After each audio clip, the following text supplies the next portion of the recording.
Здравствуйте, друзья! В эфире Геоэнергетика Инфо. Максим Радайкин и сегодняшний мой собеседник Александр Фролов. Здравствуйте!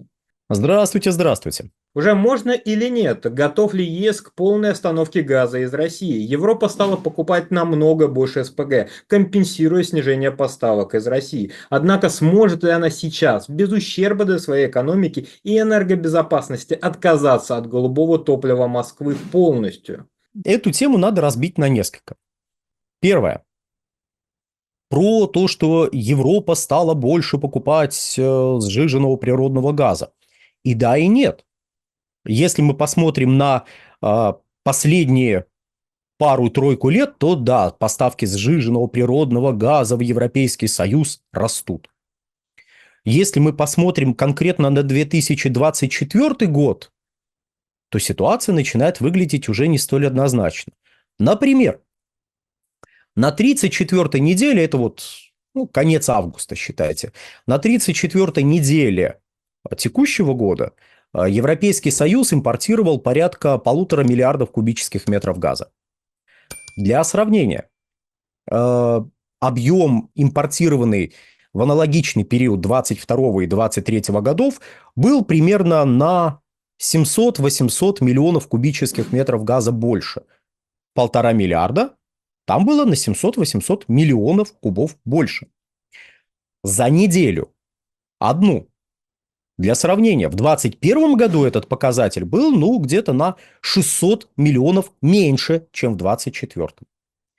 При этом в Европейском Союзе ряд аналитических структур, как, собственно говоря, сам Евростат, так и какой-нибудь там Брюгель, стараются считать не только события последних лет, но и проводить некие сравнения с нормальным, в кавычках, уровнем потребления за предыдущие годы, то есть докризисные. Тут вопрос в том, что мы определяем кризисными годами. Этот вопрос мы с вами затронем чуть-чуть позже.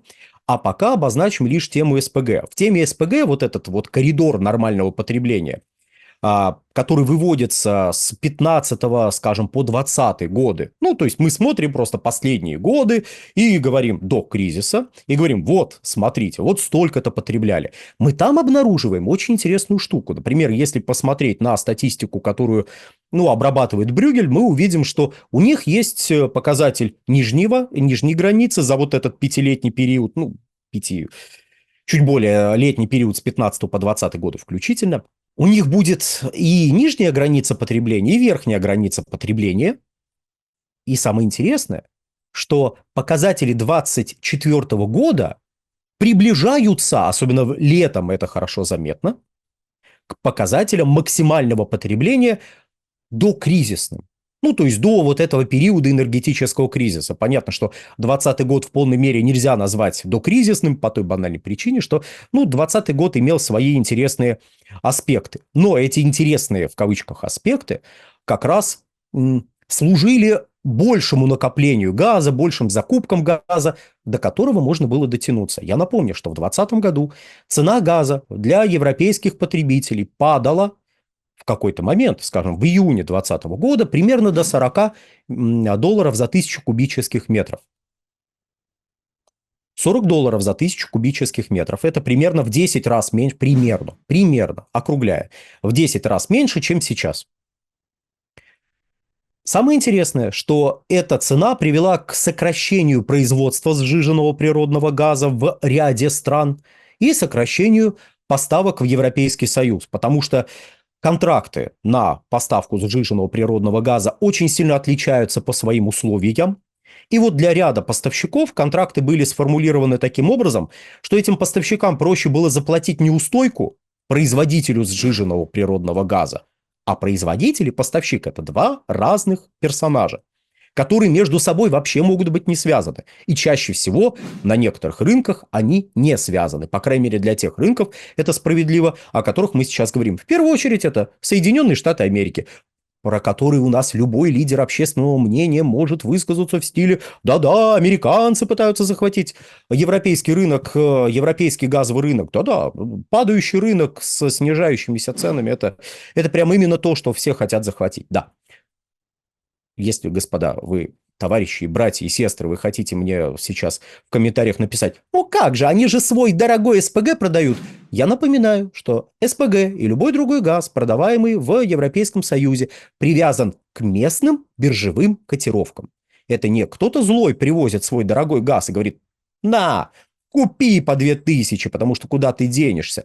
Нет, есть котировки на европейских газовых биржах. Европейских, то есть в пределах Европы, газовых биржах и по вот этим котировкам, либо по контрактам, которые привязаны к этим котировкам, и реализуется этот газ. И вот в 2020 году его приходилось при прочих равных условиях, если вы везли газ из США, реализовывать по $40 за 1000 кубов в какой-то отдельный период времени. Но даже если по $80 вам бы предложили продать этот газ, вам все равно проще было заплатить неустойку заводу, который производит этот СПГ, и вообще у него ничего не брать, никуда ничего не везти.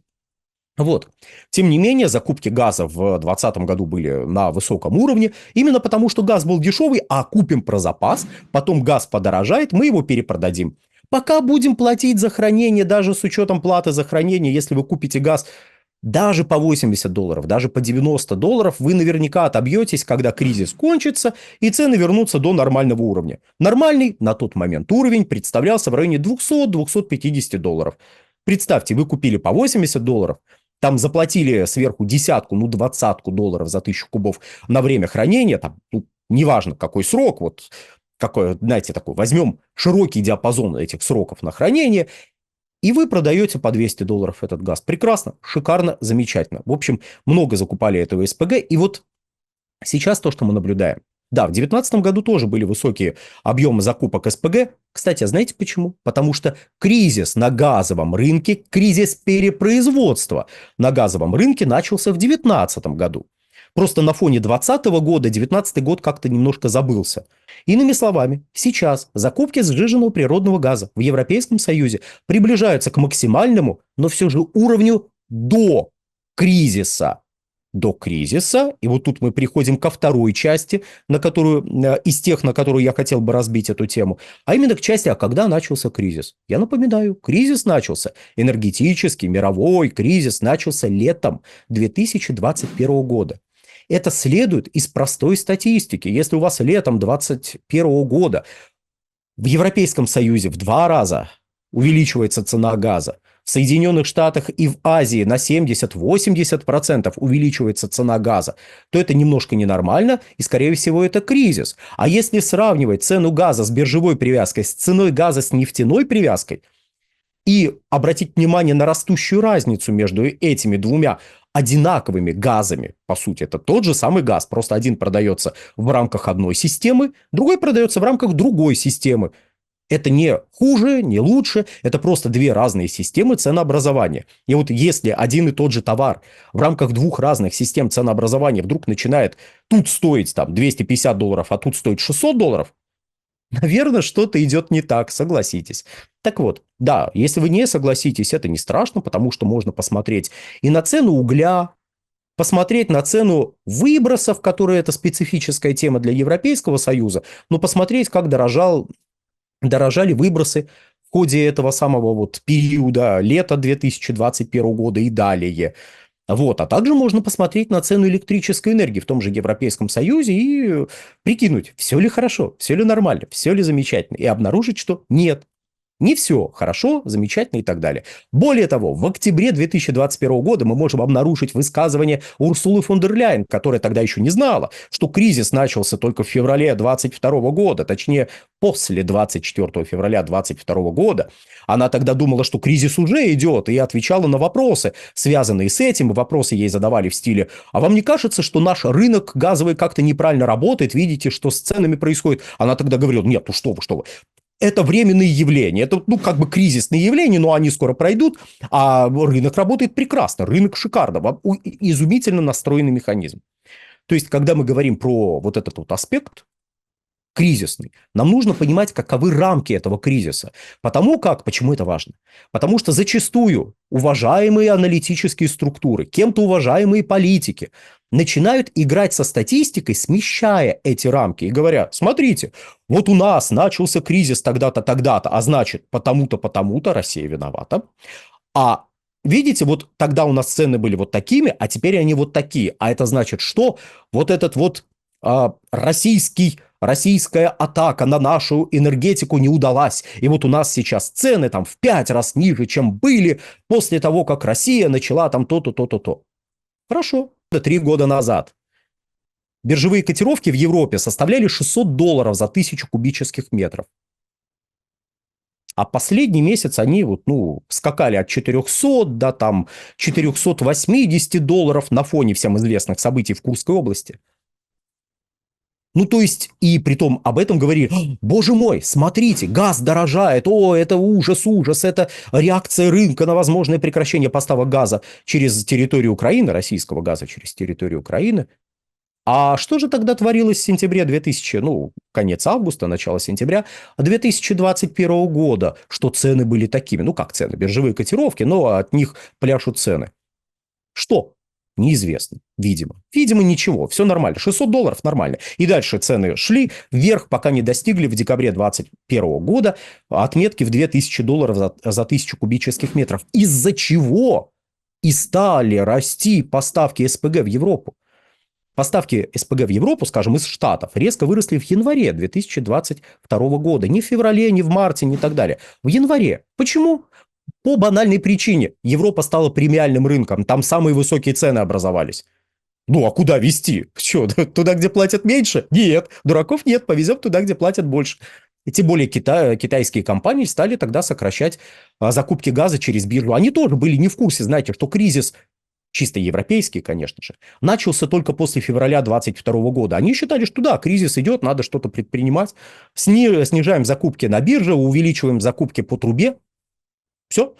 По трубе, прошу прощения, сокращаем закупки на бирже и увеличиваем закупки газа, привязанного к нефтяной корзине.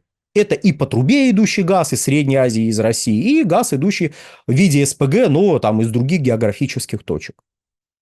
Все, вы освобождаете какие-то объемы газа, которые смотрят по сторонам, видят Европа, в Европе $2000 за 1000 кубов, едем туда.